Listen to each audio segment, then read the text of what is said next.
Hello කොහොමද ඉතින්? ඔන්න මං අද ආවේ අපේ දඟ මල්ලගේ චූටි දඟ වැඩක් අරගෙන.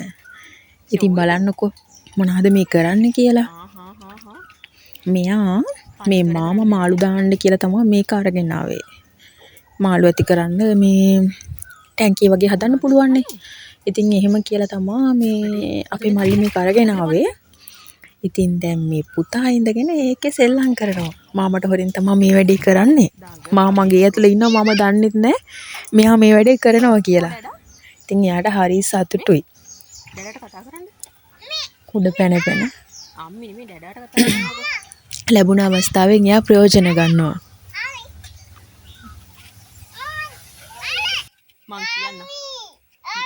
මම කියන්නම් හවසට ඩැඩට.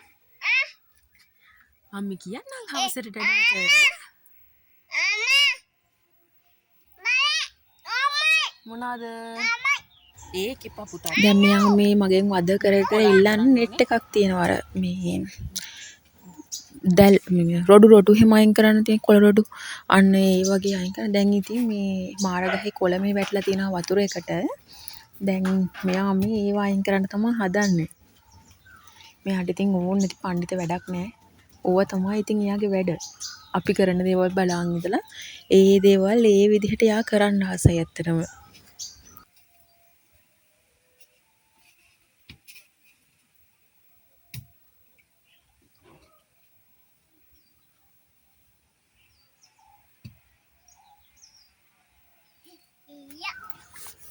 බලන්න ඉතින් පොඩි ළමයෙක්ට ඇත්තටම සතුටු වෙන්න ගොඩාක් ලොකු දේවල් අවශ්‍ය නැහැ.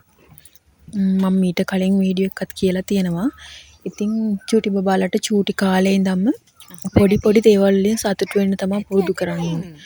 මොකද මොකක් හරි අවස්ථාවකදී අපිට ලොකු දේවල් කරන්න බැරුව තියලා ඒ බබා ඒ පොඩි කාලේ ඉඳන්ම මේ ලොකු දේවල් වෙනුවෙන් හුරු වෙලා හිටියොත් එහෙම පොඩි අවස්ථාවක් ඇති අපිත් අපහසුතාවයටපත් වෙලා බබාගෙත් හිත රිදීමක් ඇති වෙන්න. ඉතින් මේ වගේ පුරුදු වෙලා මේ වගේ පොඩි දේවල් වලින් සතුටු වෙන්න පුරුදු වුණාම මං හිතන්නේ ලොකු වෙනකොට උනත් ඒක කිසිම ප්‍රශ්නයක් වෙන්නේ නැහැ. එයාලට චූටි දෙයක් ඇති එයාලගේ හිත සතුටු කරගන්න.